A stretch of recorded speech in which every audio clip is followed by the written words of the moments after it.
Coucou, salut tout le monde, c'est Valérie Michel, très contente de vous retrouver dans cette mini-série pour les basiques du cheveu, de l'entretien du cheveu afro.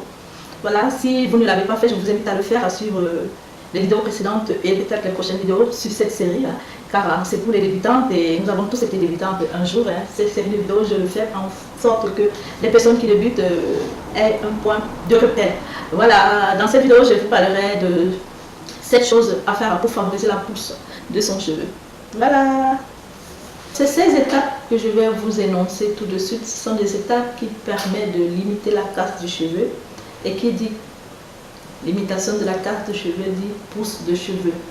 Alors, en limitant la casse de nos cheveux, nous pourrons voir nos cheveux pousser. Voilà.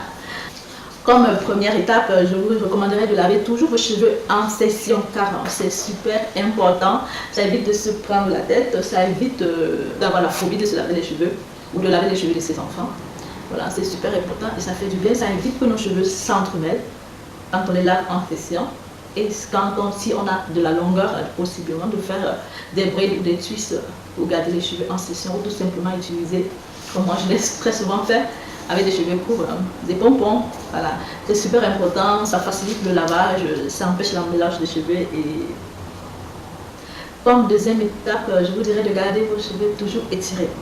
Comment pouvoir garder ses cheveux toujours étirés? Ce serait après votre shampoing ou pendant votre shampoing de faire des braids, de faire des twists ou tout simplement d'utiliser des élastiques afin de garder les cheveux constamment étirés car ça ne servira à rien de les démêler et de les laisser comme ça, ils vont de nouveau s'emmêler. Voilà, garder les cheveux toujours étirés et quand nos cheveux s'emmêlent, vouloir les démêler, ça occasionne de la casse et quand on subit de la casse, comme j'ai dit au tout début, qui dit casse, il n'y a pas de pousse. Comme troisième étape, je vous dirais de protéger vos longueurs. Voilà, comme quand je parle de protection de longueur, je ne suis pas en train de parler de vous faire constamment, de vous mettre constamment des perruques ou encore de vous faire constamment les traits. Sinon, on peut très bien protéger ces longueurs sans passer par les rajouts. Voilà, on peut très bien se faire des twists avec nos propres cheveux, on peut se faire des chignons pour qui ont la possibilité.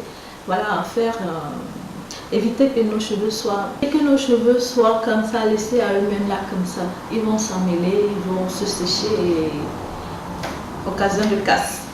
Comme quatrième étape, autre qu'à faire, ce serait le démêlage. Je vous en prie, si vous voulez voir vos cheveux pousser, donnez-leur de la douceur.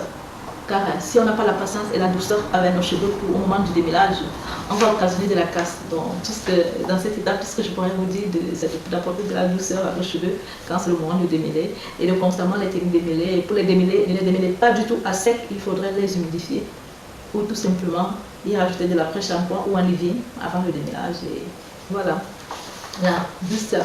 Aimez vos cheveux et vous le rendront. Comme cinquième étape, ce serait au moment du coiffage. Le coiffage, je vous dirais d'utiliser vos doigts, de privilégier vos doigts quand vous vous coiffez. Voilà, car comme je dis, il faudrait que les cheveux soient humidifiés ou avec de conditionneurs revitalisants pour faciliter le démêlage. Donc, si vous pouvez éviter le pain, évitez-le au max, utilisez vos doigts pour vous coiffer. Ça fonctionne. Comme moi, je me suis coiffée avec mes doigts et voilà. Comme sixième étape, je vous parlerai de la manipulation.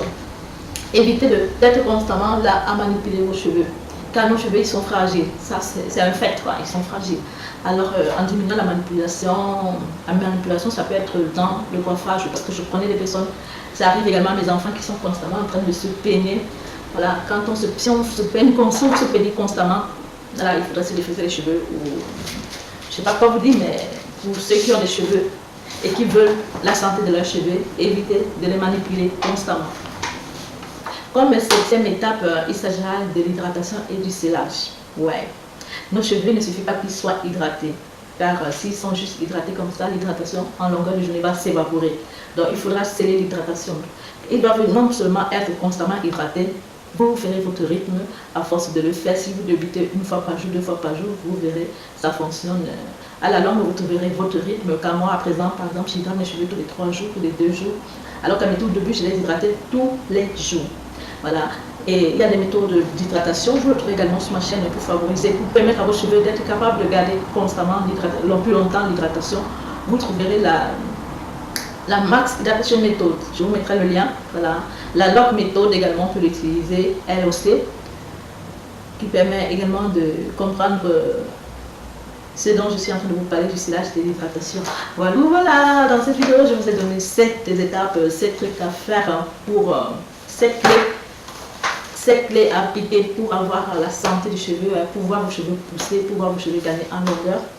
Voilà, c'est ce, je vous envoie plein de bisous et si vous avez aimé, likez, commentez, partagez et surtout abonnez-vous à ma chaîne que ça me fera super plaisir. Ciao, ciao, c'était Valérie Michel, bisous, ciao.